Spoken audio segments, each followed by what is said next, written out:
నేను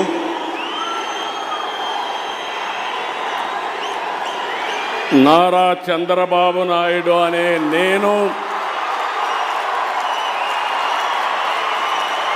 శాసనం ద్వారా నిర్మితమైన భారత రాజ్యాంగం పట్ల నిజమైన విశ్వాసం, విధేయత చూపుతానని, భారతదేశ సార్వభౌమాధికారాన్ని, సమగ్రతను కాపాడుతానని ఆంధ్రప్రదేశ్ రాష్ట్ర ముఖ్యమంత్రిగా నా కర్తవ్యాలను శ్రద్ధతో, అంతఃకరణ శుద్ధితో నిర్వహిస్తానని, భయం కానీ, పక్షపాతం కానీ, రాగద్వేషాలు కానీ లేకుండా రాజ్యాంగాన్ని, శాసనాలను అనుసరించి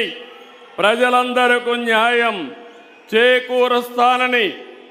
దైవ సాక్షిగా ప్రమాణం చేస్తున్నాను.